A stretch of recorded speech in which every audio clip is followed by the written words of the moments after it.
आजच आदर्श live news चॅनलला subscribe करा आणि बेल आयकॉन अवश्य दाबा। स्वर्गीय अजितदादा पवार यांचे 28 जानेवारी 2026 रोजी बारामती येथे विमान अपघातात निधन झाले। त्यांना श्रद्धांजली वाहण्यासाठी तळोजा फेज 1 येथे सर्वपक्षीय शोकसभा कासमभाई मुलानी, वसीम तौफिक खान यांच्या नेतृत्वाखाली आयोजित करण्यात आली होती। यावेळी महाराष्ट्र प्रदेश सरचिटणीस कासमभाई मुलानी, पनवेल जिल्हाध्यक्ष महादेव पाटील, बबन पाटील, उपनेते उद्धव बाळासाहेब ठाकरे शिवसेना पक्ष, अफरोज शेख, अल्पसंख्याक अध्यक्ष पनवेल जिल्हा काँग्रेस पार्टी, सुनील सावर्डेकर, प्रदेश उपाध्यक्ष सामाजिक न्याय, रत्नमाला पाब्रेकर, सचिव राष्ट्रवादी काँग्रेस पार्टी महाराष्ट्र प्रदेश, मंगेश नेरळकर, पनवेल शहर जिल्हा युवक अध्यक्ष, बबन केणी, काँग्रेस पार्टी पनवेल शहर जिल्हा सचिव, प्रसाद ढगे पाटील, फेडरेशन अध्यक्ष, संगीता ठाकूर, महिला समाजसेविका, वसीम खान समाजसेवक, विजय केनी, तलोजा शहराध्यक्ष काँग्रेस पक्ष, नौफिल सय्यद समाजसेवक तलोजा गाव आदी मान्यवर उपस्थित होते। आज या ठिकाणी महाराष्ट्र राज्याचे लाडके नेते आदरणीय अजितदादा पवार साहेबांचं दिनांक 28 रोजी सकाळी 8:45 ला विमान अपघातामध्ये निधन झालं आणि त्याची बातमी देशभर महाराष्ट्रभर मीडियाच्या माध्यमातून ज्यावेळेला जनतेमध्ये पसरली त्यावेळेला एक सगळ्या नागरिकांच्या मध्ये एक शोकांतिका पसरली।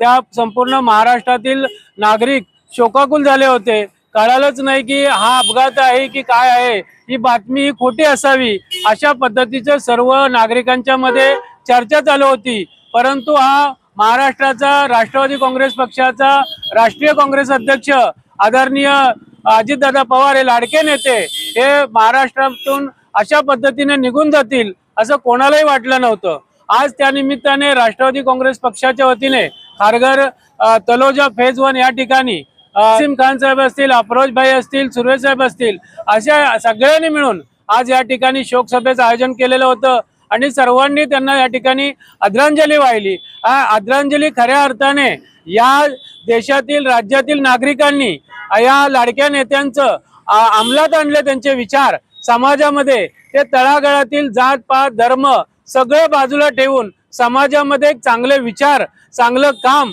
त्यांची जी पद्धत होती, सकाळी 5 ला उठत होते आणि ते समाजासाठी आपलं सर्व काही अर्पण करत होते। असा नेता या जगातून जाणं म्हणजे एक प्रकारे एक सगळ्यांना एक धडकी भरलेली होती आणि सगळे लोक या ठिकाणी शोकाकुल झालेले होते।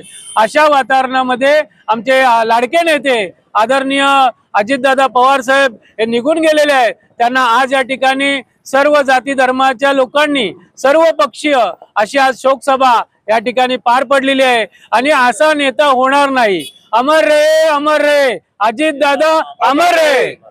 धन्यवाद। यहाँ पे हम सब मिलके अजीत दादा के लिए एक प्रोग्राम किया गया। उनको वो महाराष्ट्र के एक दिग्गज नेता थे और अच्छे नेता, अच्छे काम करने वाले नेता थे, हमारे बीच से गए और वो कभी जात भाव तुम मुस्लिम हिंदू ये कभी नहीं किए। उन्होंने सबको लेके चले गए। आज तक इसी वजह से उन्होंने आज तक कभी इलेक्शन नहीं हारा। उन्होंने बराबर सबको एक नज़र से देखा और हमारे महाराष्ट्र के नहीं पूरे देश के लिए बहुत गर्व के नेता थे। बहुत उनके ऊपर गर्व किया जाता था। इनकी कमी हमेशा महसूस की जाएगी। उनकी जगह भरने के लिए बहुत कम ऐसे नेता होंगे जो उनकी जगह भर पाएंगे और उनको ईश्वर शांति और सब उनको दे। मुलानी साहब भी इस काम में बढ़ चढ़ के हिस्सा लिए। मुलानी साहब में काम को प्रोग्राम कराने के लिए माशाल्लाह बहुत मेहनत से बहुत तवज्जो से काम किए और अल्लाह इनको भी जजाए खैर दे, इनको भी हो।